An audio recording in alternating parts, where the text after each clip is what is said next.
नमस्कार दोस्तों, आप देख रहे हैं मेरा सोशल साइट और मैं हूं आपके साथ में नरेश सरनाऊ। आज हम बात करेंगे राजस्थान की नई नवेली सरकार की। राजस्थान के नए निर्वाचित मुख्यमंत्री भजनलाल शर्मा ने शपथ लेने के बाद में जिस तरह दिल्ली की यात्रा की और पार्टी अध्यक्ष जेपी नड्डा, केंद्रीय गृह मंत्री अमित शाह, प्रहलाद जोशी और माथुर सहित भारतीय जनता पार्टी के कई शीर्ष नेताओं से मिलकर राजस्थान की नई सरकार के मंत्रिमंडल विस्तार को लेकर वहाँ पर चर्चाएं की है। चर्चाएं तेज हो रही है कि राजस्थान में जो नई सरकार बनी है इसका मंत्रिमंडल का विस्तार होगा और राजस्थान के किन किन जिलों से कौन कौन विधायक है वो मंत्री बन सकते हैं। बात करेंगे हमारे जालोर ज़िले की, तो जालोर ज़िले के भारतीय जनता पार्टी से चुने गए 2 विधायक हैं। जालोर से जोगेश्वर गर्ग और आवर से सगन सिंह राजपुरोहित। मैं बात करूंगा सबसे पहले वरिष्ठ विधायक जोगेश्वर गर्ग की। तो जोगेश्वर गर्ग 1990 में पहला चुनाव लड़े थे और पहला चुनाव वो जीते। और पहले चुनाव में उस समय के मुख्यमंत्री स्वर्गीय भैरव सिंह शेखावत मुख्यमंत्री थे और उनके मंत्रिमंडल में राज्य मंत्री का दर्जा था जोगेश्वर गर्ग के पास। और 1993 तक ये सरकार चली थी, लेकिन उससे पहले जोगेश्वर गर्ग ने अपने मंत्री पद से इस्तीफा दे दिया। इस्तीफा क्यों दिया इसके बारे में बताएंगे कि उस समय भारतीय जनता पार्टी के अध्यक्ष मुरली मनोहर जोशी थे और उन्होंने एकता यात्रा निकाली थी जो कि कन्याकुमारी से जम्मू कश्मीर तक थी और फिर लाल चौक पर तिरंगा झंडा फहराना था। उस समय प्रधानमंत्री नरेंद्र मोदी के नेतृत्व में ये यात्रा निकाली जा रही थी। अब के प्रधानमंत्री और उस समय के पार्टी के कार्यकर्ता हुआ करते थे नरेंद्र मोदी, तो उनके नेतृत्व में यह यात्रा निकाली जा रही थी और जोगेश्वर गर्ग ने यह कहा था कि मुझे इस यात्रा में भाग लेना है। तो भैरव सिंह शेखावत ने कहा कि आप मंत्री पद पर रहते हुए इस यात्रा में शामिल नहीं हो सकते, आपको मंत्री पद से इस्तीफा देना होगा। और उस समय जोगेश्वर गर्ग ने बिना कुछ सोचे समझे अपने पद से इस्तीफा दिया और इस यात्रा में शामिल हुए। उससे पहले जोगेश्वर गर्ग है वो आपातकालीन यानी कि इमरजेंसी के दौरान भी 10 माह तक जेल में रहकर आए थे। उसके बाद में 1991 में उन्होंने लोकसभा का चुनाव लड़ा था, लेकिन वो बूटा सिंह के सामने बुरी तरह से हार गए थे। उसके बाद में 1993 में विधानसभा का चुनाव लड़ा और चुनाव जीत गए। 1998 में उनका चुनाव है वो उनकी टिकट है वो काट दी गई थी। गणेशी राम मेघवाल को टिकट मिली थी और उसके बाद में 2003 में उनको टिकट मिला था पुणे भारतीय जनता पार्टी से, वो जीत कर आए थे। 2008 में वो चुनाव हार गए थे और 2013 में उनका टिकट काट कर अमृता मेघवाल को टिकट दिया गया और अमृता मेघवाल है वो जीत कर आए थे।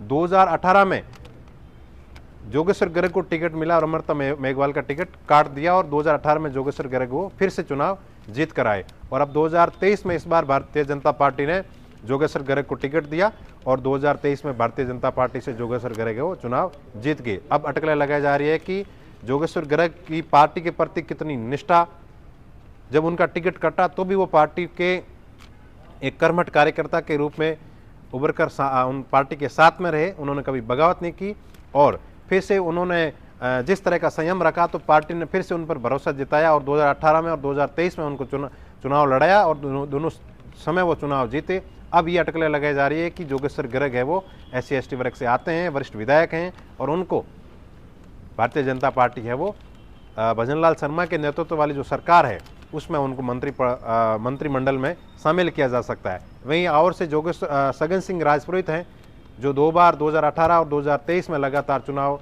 जीत कर आए और कांग्रेस के गढ़ को उन्होंने बढ़ाया है।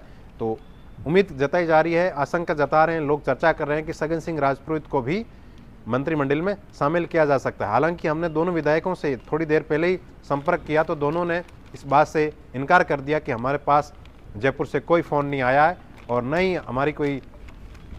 हमें ऐसा लग रहा है कि हमें मंत्रिमंडल में शामिल किया जा सकता है। लेकिन जाहिर सी बात है कि जब पार्टी का आदेश होगा तो दोनों में से किसी एक को जालोर से मंत्रिमंडल में शामिल किया जा सकता है। और सबसे ज़्यादा जो आशंका है वो जोगेश्वर गर्ग की, जोगेश्वर गर्ग है वो यहाँ पर मंत्रिमंडल में शामिल किया जा सकता है। 2018 में जिस तरह मुख्यमंत्री अशोक गहलोत के नेतृत्व वाली जो कांग्रेस की सरकार थी, उस समय एकमात्र सांचौर से जालोर सिरोही से एकमात्र कांग्रेस के विधायक सुखराम बिश्नोई को राज्य मंत्री का दर्जा दिया था। लेकिन इस बार वो चुनाव बुरी तरह से बुरी तरह तो नहीं कह सकते, लेकिन करीब 4,4500 वोटों से वो चुनाव हार गए थे और उनके सामने भारतीय जनता पार्टी के कैंडिडेट देवजी पटेल थे, उनकी जमानत है वो जब्त हो गई थी और यहाँ से निर्दलीय विधायक जीवाराम चौधरी है वो जीत कर आए थे।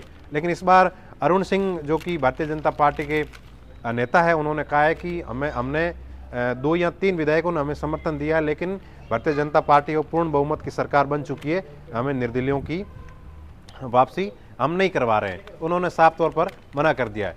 तो इस तरह की जो खबरें हैं वो सामने आ रही है। इस बार रानीवाड़ा से नारायण सिंह देवल है, वो भी बुरी तरह से चुनाव हार गए थे। उनके सामने रतन देवासी जो कि लगातार 2 विधानसभा के चुनाव और 1 लोकसभा का चुनाव हार चुके थे, वो इस बार वहाँ पर चुनाव जीते और करीब 23,000 की लीड से चुनाव जीते हैं। और इस बार नारायण सिंह देवल है, वो अगर चुनाव यहाँ से जीतते तो उनको भी मंत्रिमंडल में शामिल किया जा सकता था, लेकिन वो बुरी तरह से चुनाव यहाँ पर हार गए।